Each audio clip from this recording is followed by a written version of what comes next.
They say a father's word is his bond. But what happens when that bond becomes the chain that destroys everything? I was only 8 years old when Mama left.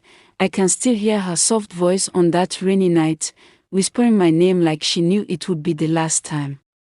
Freya, she said, her eyes full of quiet sorrow, always be strong. Even when it hurts. She didn't take anything. Not her wrapper. Her cooking pot, not even the small photograph of me and her that sat by her bed. She just walked into the rain with her tears mixing with the thunder, and I never saw her again. They said she cried 2 towns away. No one told me how or why. All I knew was that she was gone. And Papa. He never spoke her name again. He said she disrespected him. That no woman talks back to a man in his own house.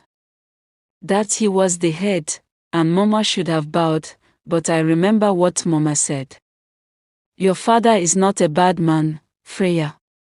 But his pride is louder than his heart.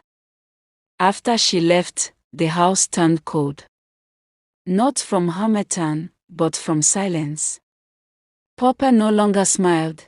He would sit outside every evening, drinking palm wine and muttering curses under his breath. He started bringing different women home.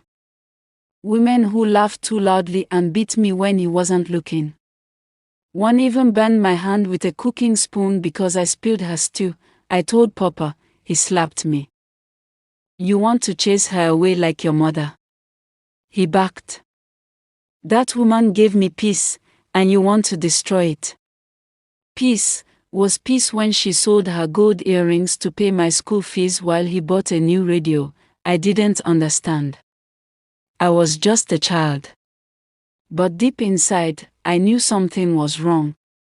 That Papa's pride was not only the reason Mama left, it was the reason she cried. Years passed, and I grew.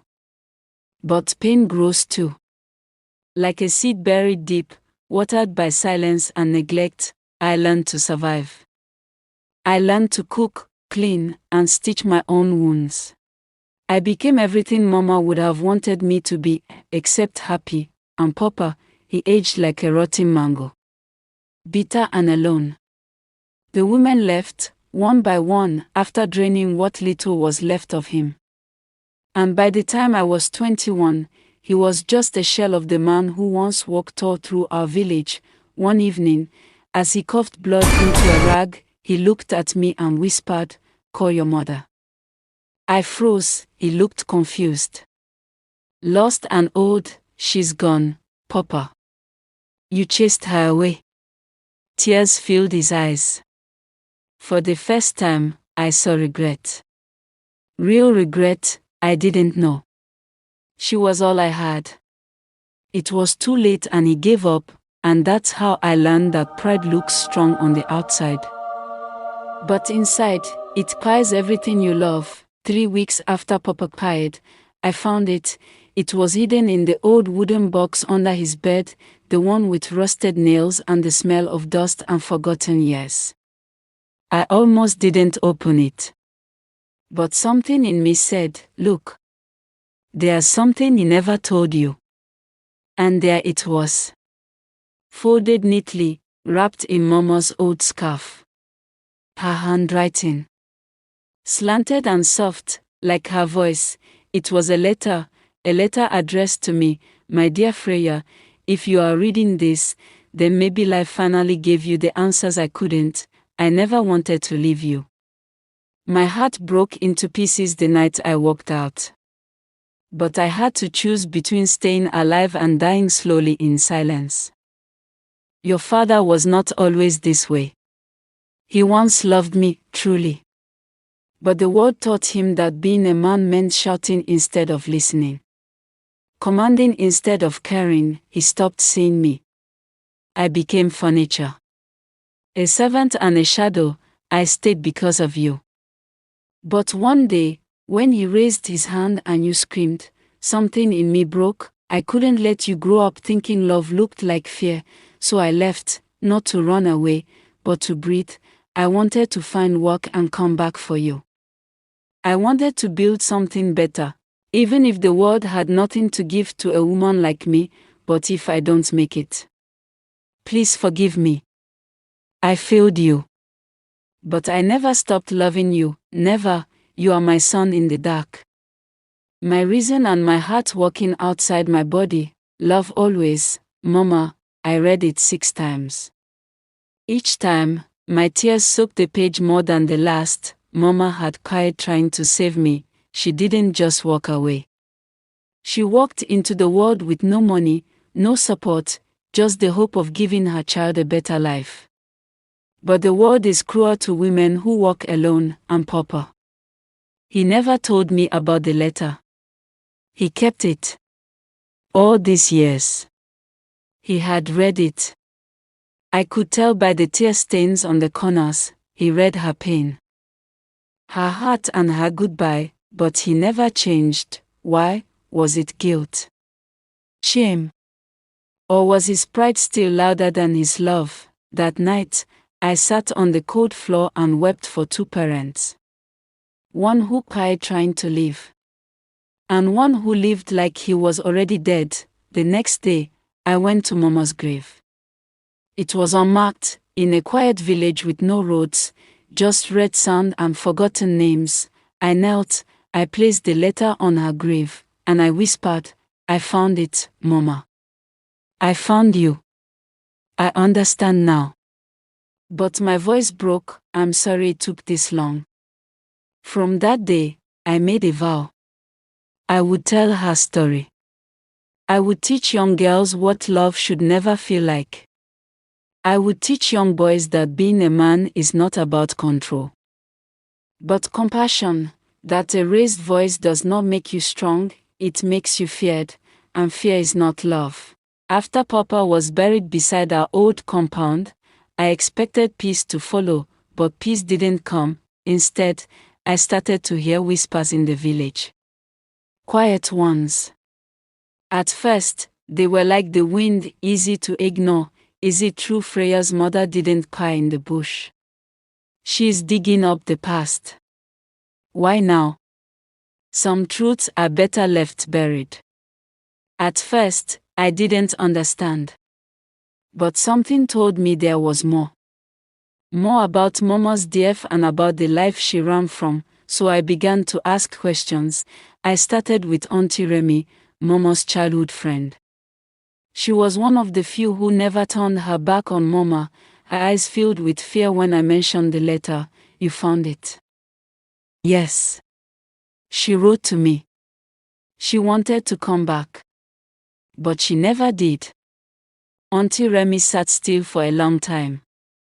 Then she looked me in the eye. Your mother didn't cry by accident, Freya. My heart stopped. What do you mean? She didn't just fall sick and cry in another town like they told you. She was chased. Chased. Yes, her voice cracked. Your father sent men after her. I felt my stomach turn. He said she stole his honor. That no woman should walk out on a man like that. He told the village she was a disgrace, a shame to his name. And in those days, Freya, a woman without a man was nothing. No one wanted to shelter her. People closed their doors. Tears ran down my cheeks. He sent people to bring her back. But they found her in the next village, selling oranges by the roadside. She tried to run again. She ran. Yes. But one of them beat her. Badly. She was found 2 days later, by a stream. Barely breathing. I shook my head, trying to reject it. No. No. He couldn't. She cried alone, Freya. Because this village believed men must never be disrespected, even if it meant crying love itself. I stood up, unable to breathe. The same man who raised me, who cried on his deathbed, had haunted the woman who loved him, the woman who loved me. That night, I couldn't sleep. I lay on the floor of my mother's old room, the letter pressed to my chest. I thought of all the girls in my village, girls told to obey, to submit, to keep quiet. Girls taught to stay, even when staying was slow poison. I thought of Mama.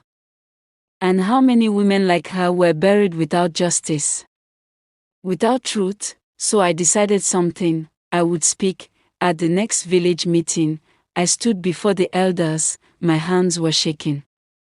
My voice was low. I want to talk about my mother, I began. They looked at me like I was mad. She was not weak. She was not evil. She was just tired. Tired of being silent and a prisoner in her own home. One of the elders cleared his throat. We respected your father, and that respect fired her. Gasps filled the air. She wrote me a letter before she cried. She didn't leave because she wanted to destroy our family, she left because she wanted to survive. They started murmuring, but I didn't stop. If we continue to raise boys who believe pride is more important than kindness. If we keep telling girls that being a wife means losing your voice. We will keep burying women who should still be alive. That day, the ground shook, some clapped. Some cried and some walked out, but the truth was out, the silence was broken, and Mama. She finally had a voice again. The next morning, they came to my house, not with sticks or stones. No, they came with silence. With long stares. With gossip wrapped in greetings. The same people who used to call me Freya the Strong One, now looked at me like I had cursed the village. Some said I was possessed, some said I was turning the hearts of young wives against their husbands. One woman spat at my feet. You want us all to end up alone like your mother. I wanted to scream. I wanted to say Mama didn't cry because she left, she cried because they made living dangerous.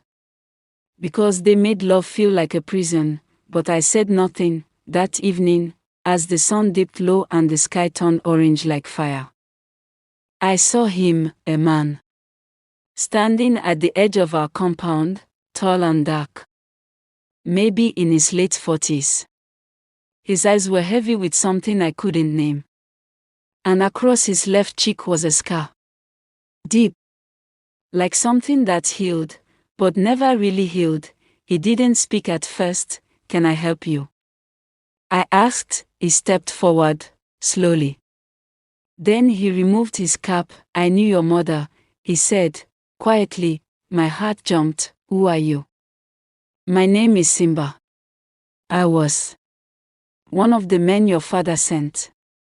Suddenly, the air around me felt heavy. He continued, I never meant to hurt her. I swear.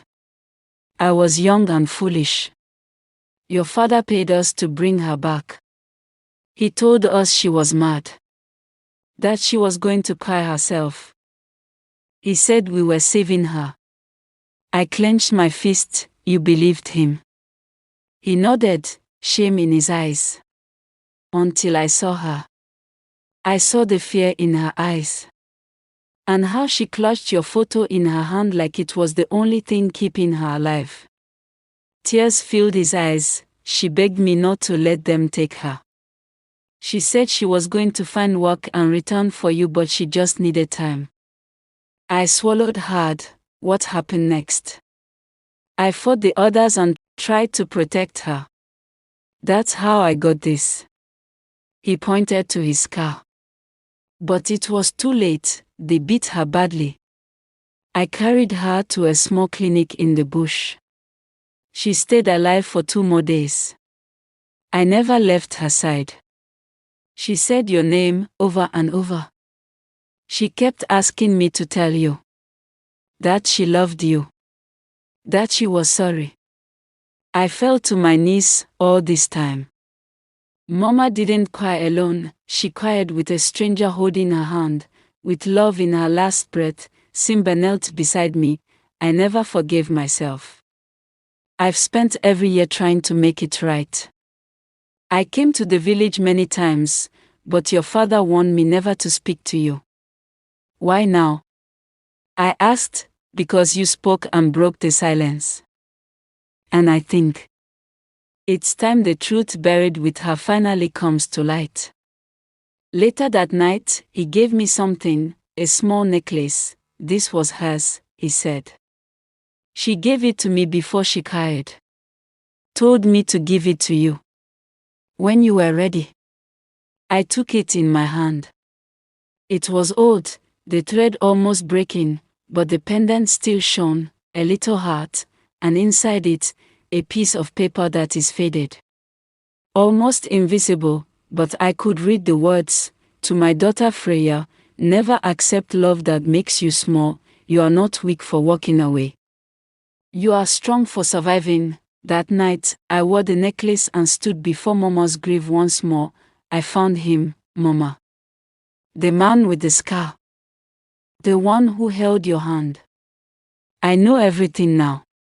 The wind blew gently, and for the first time in years, I felt peace, not because the pain was gone, but because the truth was finally free.